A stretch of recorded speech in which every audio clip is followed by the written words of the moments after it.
Welcome, Louis. Welcome to today's episode of conversation series on Get Your Next Promotion Growth Mindset Conversations. Thank you so much for taking time for me. And I know you are in US Bay Area and it is very late in evening for you. I really appreciate you taking time to speak to me and share your knowledge with my viewers. Thank you, Louis. Thank you so much for inviting me. I'm looking forward to this. I read your book and I found it fascinating. So I'm looking forward to have this conversation. Thank you. And a little bit of introduction of Louis to my viewers. Louis Velasquez is an executive coach in Silicon Valley. He helps leaders achieve a positive, sustainable, and measurable result at a personal, interpersonal, and organizational level. As a former university professor, research scientist, and an entrepreneur, having traveled and worked extensively offshore, he is attuned to nuances that influence business relationships across cultures, industries, and leadership styles. Louis is an HBR Ascent contributor and a Stanford University Graduate School of Business facilitator. His coaching philosophy is very simple. To act differently, you need to think differently. To think differently, you need to see differently. He helps people reframe the important moments so that they can see differently and imagine the possibilities. Louis is a resilient human being. He's a brain tumor thriver, an avid endurance athlete, and calls himself the most optimistic person he knows. Very interesting, Louis. He has completed over 100 marathons and ultra marathons, several Ironman triathlons, and other endurance events. Wow, that's very impressive, Louis. Thank you so much. I'm so grateful and excited to have you on my show. Well, thank you. I appreciate it. And that introduction, um, what is the word that I'm looking for? It's um, it's it's what I've done, but it's not who I am. Let's put it that Uh, way. You know, uh, um, mm-hmm. I think that at the core is I'm a father. I am a resilient individual, and I am a thriver. So all of those things that I've done that are in the past, they don't define who I am today. Wow, wow, that's very powerful. Very powerful. Thank you so much for bringing in that. And we would like to definitely discuss about resilience and thriver attitude of yourself, especially to help people in this pandemic world. Louis, to start with, based on your experience working with leaders and organizations, what is one major shift you see about how people look at leadership success now, especially in the pandemic affected world? Uh, I think that a shift that I've seen is uh, there are two. There are two things that I've seen. Hmm. Give an example, and I think that a little story. I had a couple of what is the word? A couple of proposals for a couple of companies. Hmm. And one company, when the pandemic started, said, we need to stop right now. We don't want to spend money on this. We need to reserve, we need to keep our resources. Hmm. The other company says, when can we start? We need this right Wow. now. So if you think Wow. about that, that dichotomy is very evident in the clients that I have right now. The ones Hmm. that need to conserve and the Hmm. ones that aggressively are investing Hmm. in the growth engines. And the Yeah. growth engines, one of the biggest growth engines is people. You see Yep. what I'm saying? So that's Yep. one shift that I've seen. The Yeah. other shift that I've seen is also, if you think about this, many people are doing things that they didn't do before, Hmm.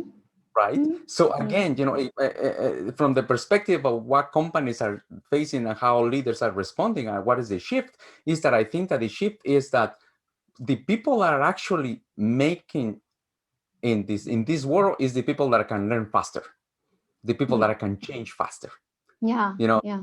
there are individuals that say, oh my god, when this pandemic ends, we're gonna, I'm gonna go back. I think that mentality is not allowing them to grow, but Hmm. rather the other individuals that say, okay, so hey, this thing is gonna stay. What do I need to do in order to adapt and thrive in this environment? That Yeah. mentality is allowing them to add more impact and Yeah. give them more visibility and eventually, thrive, which Yeah. is the reality. Yeah. So Yeah. those are the two shifts that I've seen, Yeah. Yeah. market. Yeah. I totally loved what you said. People are growth engine. And I think the more organization realize this, and rather, let me put it in that way that, organizations who are realizing it right now in this environment are really going to thrive in the long run. Absolutely, yeah. Hmm. Yeah. And the other thing I think you mentioned in my words, I call it agility. So agility to learn, agility to shift, agility for the mindset. I guess that's what we all need to learn if we are not only if we already not having that, right? Yeah, and the reality is, Manny, that we live in a world right now with that we all are beginners. If you think about Absolutely. this, you get a new cell phone, you need to learn how to use it. If you get Yeah. any piece of equipment right now, you need to get how you need to learn how to use it. And Wow. that mentality, when you go into with a learning mentality, that Hmm. allows you even get more skills, as Yeah. opposed to I know everything. And that is a blocker, because then you look for perfection rather than progress and acquiring knowledge. Yeah. Yeah. And you said it very a very powerful statement. You said, we are all beginners. That's very Yeah, powerful, Louis. Yeah, yeah. yeah, So, with that statement, to carry on, these situations like COVID-19, it was all unexpected. Nobody was ready for it. It has definitely impacted people's goals, career plans, and you also talked about resilience. How does resilience play a role here in this kind of situation to thrive in today's times? you know. So I'm going to speak from from personal perspective, personal.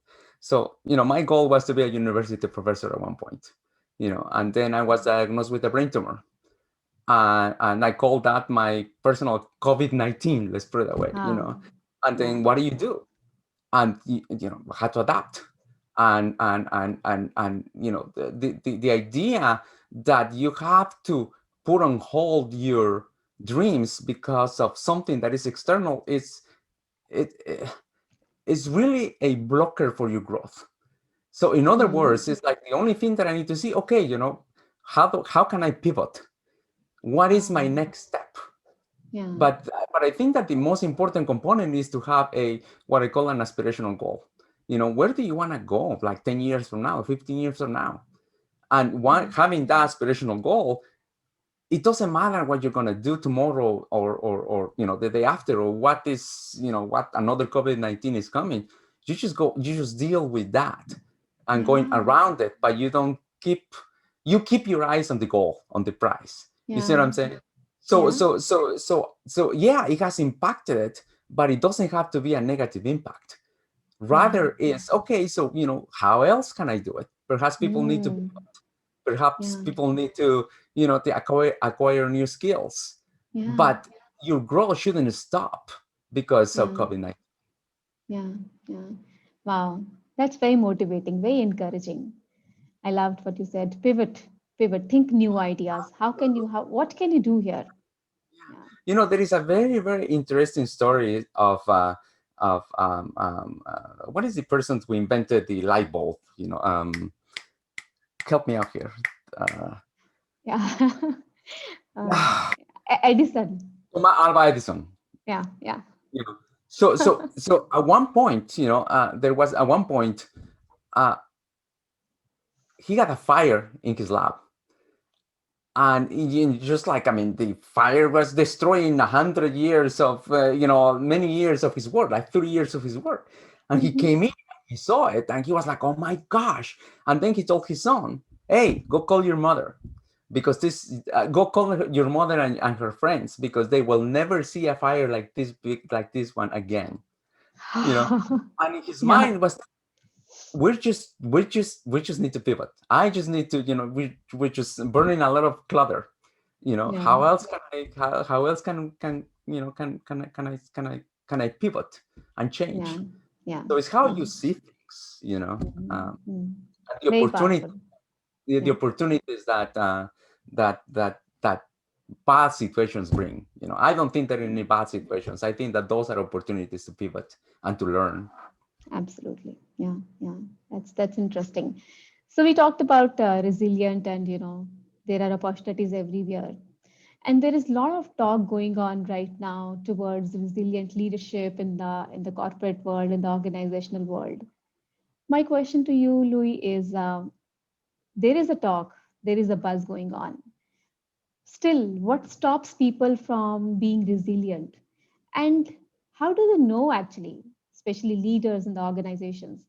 How do they know that being resilient will actually create results for them? I mean, I have thought about this a while, and people ask me that question, and I think that let's just start from this from a basic fact. We humans are the most resilient species in the planet. We are where we are because we're Hmm. resilient.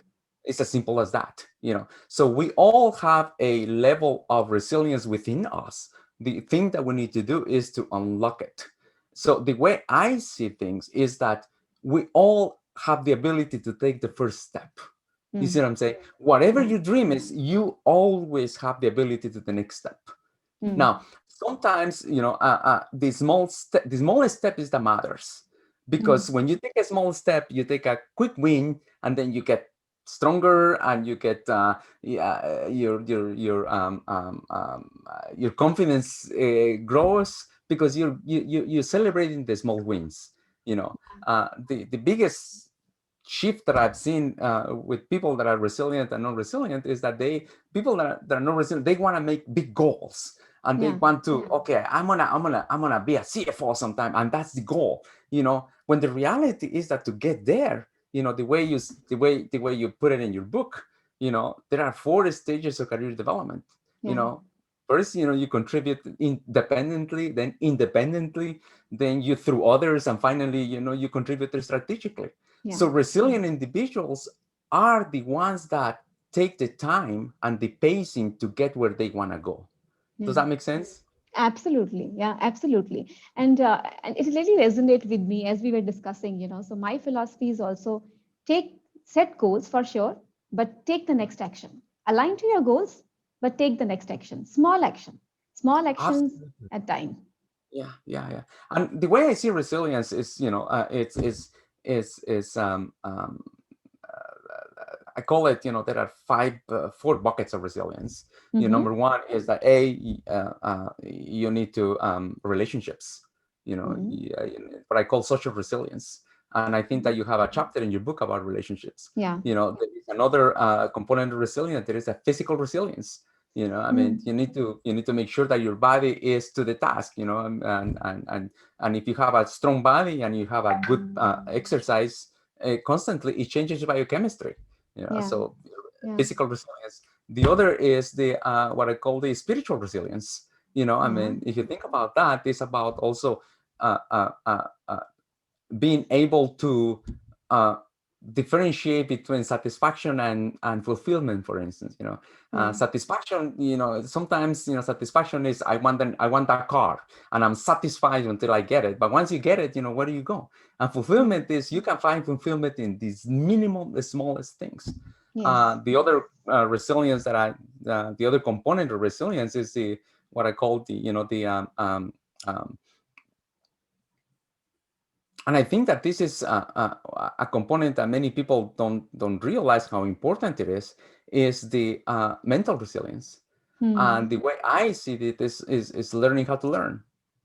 Hmm. Learning how to learn. Yeah. Learning how to learn is about doing things differently all the time. Yeah. Trying to do things differently all the time. Yeah. Because if you're not doing things differently all the time, you become a status quo. Yeah. It's as simple Yeah. as that. Yeah. Yeah. So it's a Yeah. lot. It's a different components that lead you to be resilient. Right. Uh, but again, I want to emphasize that we all have a certain level of resilience already in Yes. place. All Yeah. we need to do is to take the first step Yeah. And unlock it, and as unlock you it. said. Yep. Yeah. Mhm. Yeah. Yeah. Yeah. Thank you. Thank you for those awesome insights. So, as many of my discussions in this series is towards leadership and organizational success, um, what do you think? I'm a little diverting now from what we were talking about. I want to talk about leadership pipeline because leadership development is directly related to the pipeline organization is creating. What do you think? What are the challenges organization face towards creating a leadership pipeline?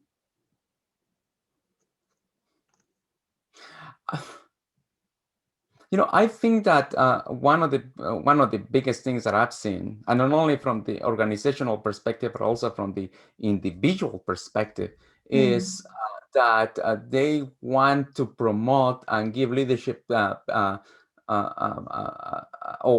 acquire leadership positions based on performance. Hmm. When the Yeah, reality is that performance is you're good at where you are, and that's it. But that will not take you to the next step. And and absolutely.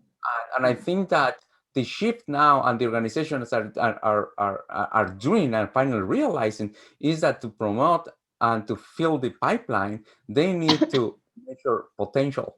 And I Yeah. believe that there was a couple of instances or chapter in your book as well about measuring potential.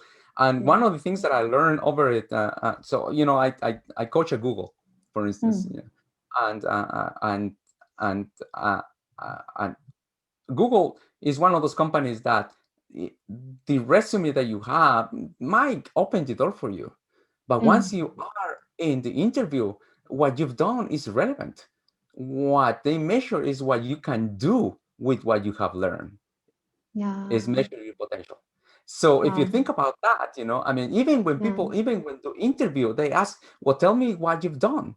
And I Yeah. think those are the wrong questions to ask. I think Hmm. that the question should be, what can you do with what you have learned?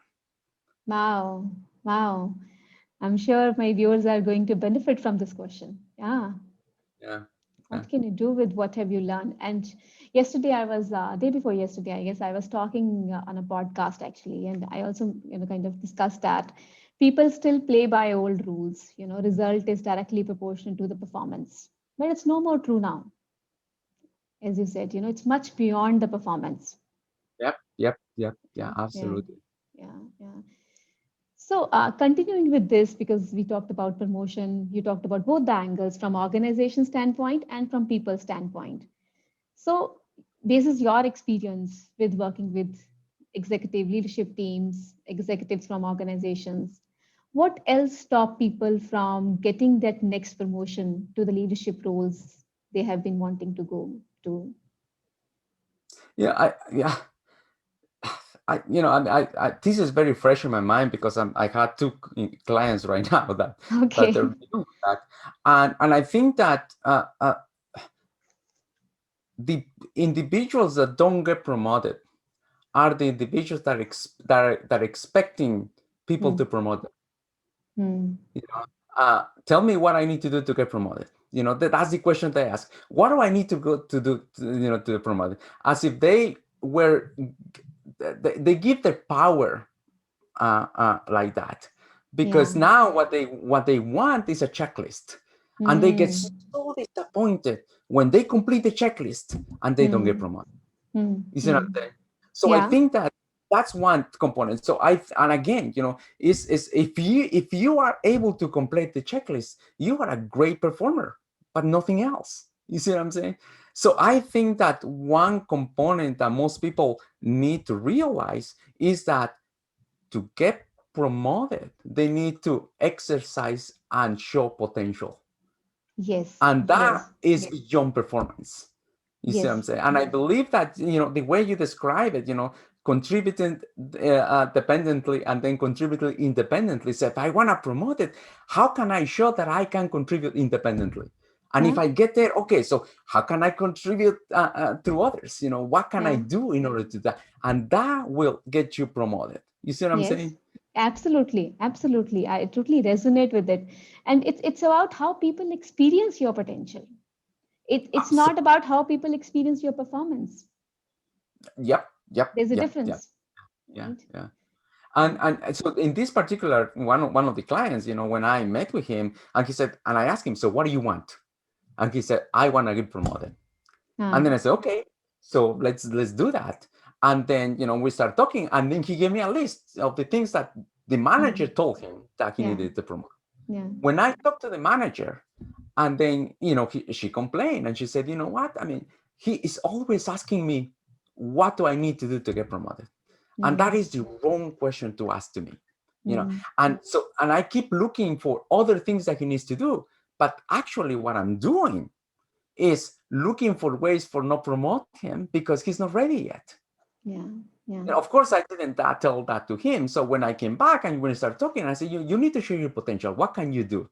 And then yeah, the first thing that you need to do is to stop asking, what do you need to do to get promoted? But mm, actually start exercising your potential. yeah, And then he said, oh, great. I finally convinced him, and he started like showing up in a different way and adding more value in areas where he didn't have to add value. yeah, And yeah, lo and behold, in the next promotion round, he got promoted because yeah, now they couldn't wait to promote him because he already demonstrated his yeah, yeah, potential. yeah. And it's like, you are creating such kind of impact that you cannot be ignored at that point of time.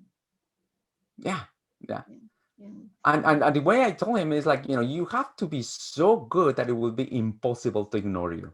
absolutely, absolutely. And so and I think that this is another chapter of your book is about branding. Yeah, yeah, The question that I asked him is, what do you want to be known for? yes, yes, What yeah, is it that you want to be known for? yeah, And you can say, I want to be a good performer. They said, that's nothing. Everybody should be a good performer. I'm a good listener. Everybody should be a good listener. All the things that you're telling me yeah, are because they're like competencies that you need to have to execute the work that you have right now. What else do you have? And exactly. we finally cracked something, and now he's executing on that, and that Yeah, was gave him the visibility yeah, that he needed to show that to the potential. yeah, So I sometimes it's very hard for me to break the news to people that I coach that being a good listener mm, or or achieving your goals, it's just solid competency for the work that you're doing right now. That absolutely. won't take you to the next level. No, no, especially at the levels we are talking about, from mid-level to senior management. You need much more Absolutely. than Yeah, performance. and this particular individual needed to go. He was already a senior director. He was aiming for a VP, Yeah, and so it's very and it's a huge organization, very high organization, very very famous company. yeah, yeah, Uh, the potential and the opportunities that he had were immense, and he was blocking himself by putting his promotion on his manager's hands. yeah, And she said, no, I cannot promote him, he's not ready. yeah, yeah, yeah. So, yeah, I mean, I talk about this in the book in the name that there are unwritten rules of promotion. So you have to understand those unwritten rules, and you have to, as you said, they're all related to potential, nothing else. Yeah, yeah, So you have to kind of create experiences about your potential, and it takes time. You have to be aware and then execute. Have a strategy for yourself and execute it. Yeah. absolutely. Yep. Yeah. Yeah. So thank you, Louis, for those wonderful insights. Though we spoke a bit about, how people are thinking, what kind of wrong question people are asking, and how should they shift, bring that shift in their mind. But if you have to give one tip to my viewers, what is that one growth mindset shift tip you would suggest to people who are aspiring to grow into leadership roles? Start where you are. Mm, And I think that is uh, uh, uh, uh, that is something that I see with many people. Oh, I only need to do X in order to be ready. If I would have mm, done that, I would have been readier. You see what I'm saying? And the reality is that we are where we are.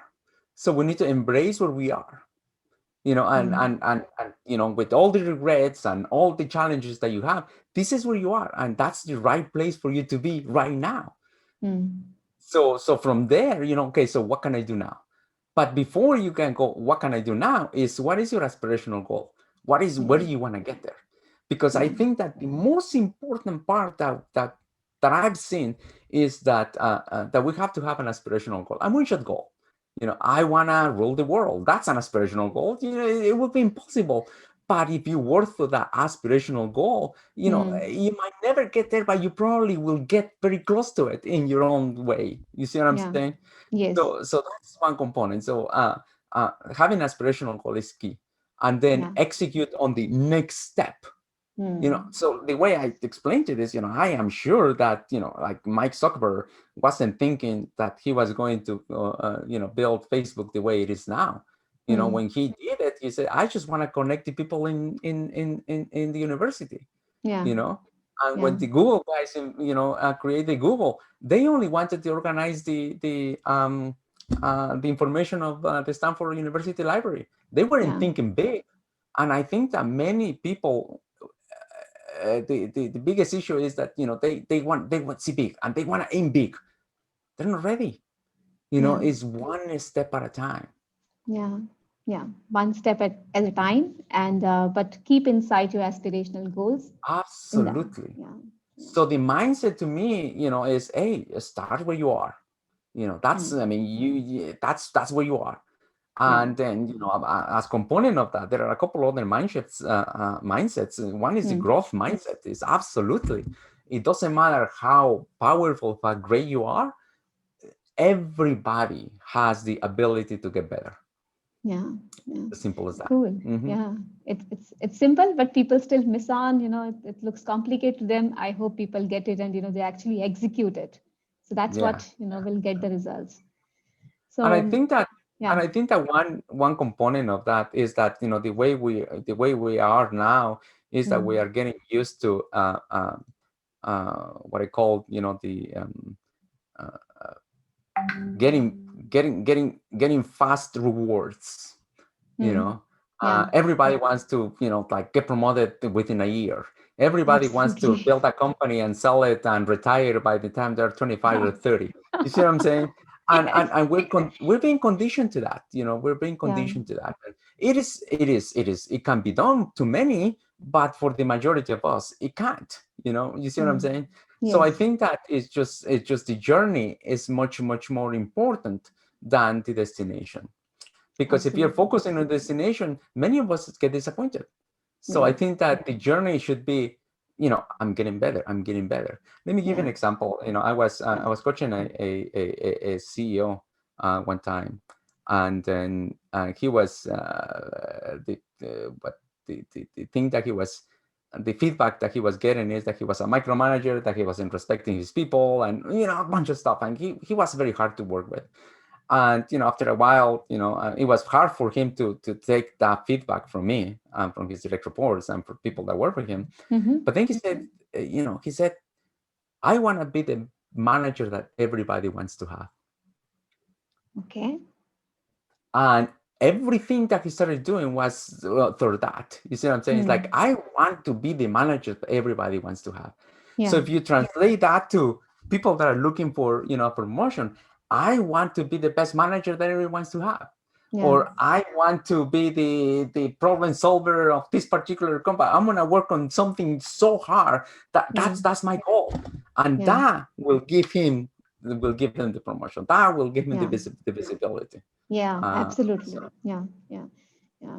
Creating impact in your life, in people's life, in your team's life, your organization, and beyond. Yeah. exactly. Yeah. Yeah. Yeah. And Louis, as we are coming towards end of our discussion, I know you had a chance to look at the book. I'm keen to know, what did you like the most in the book? I there were many things in there, but I mean, there are three things that I think that are very important that I want to highlight about this book. Number one is very relatable. Hmm. You see what I'm saying? This is not a textbook. This is very practical. I could identify myself in many of this, or I could identify my clients in these things. It's very entertaining, it's very engaging, but it has a punch. So the way I see it is that it's very practical. So that's number one. Action oriented. Yeah. That's the word that I was looking for. The Yeah. other thing that I think that I like it is that the way you organize it is very easy to understand. This is a type of book that people will read a couple of times. Read it one time and it's, oh my God, I need to go back and read about, how can contribute through others, or what is the personal plateau, or whatever the relationship, how to build the relationships. It's almost as a guide. It's not like a book that has a beginning and an end. You see what I'm saying? But it's almost Yeah. like a guide. This is type of book that people will actually can go back and review, or use only the parts that they need to use. Yeah. Yeah, so that's one. And the third thing that I really like it, as I said, is I really enjoy the stories. They're very engaging, and they're very again, it goes back to the number one, is relatable, and those stories, the way you describe them are very um, um, um, action oriented. Let's put it that way. So that's where I like it. Yeah. I think that this is a great book. You did a great job in this. Thank you. Thank you, Louis. You are very kind in your words. Thank you so much. And I loved, I'm so glad that you liked the book. Thank you. Yeah, And yeah. thank you for all the insights you shared with my viewers today. It was an awesome conversation. I really enjoyed the conversations. Thank you so much. You're very Thank welcome. And Thank you. And thank you everyone for watching this video. See you all again in the next video in this series. And do subscribe to this channel to watch more videos here to help you succeed in your journey. Thank you, Louis, once again. Thank you so much. I really appreciate your time spending with me and sharing your insight, sharing your experience, your personal experience, your clients' anecdotes with my viewers. It matters a lot. Thank you so much. it was a pleasure. Thank you.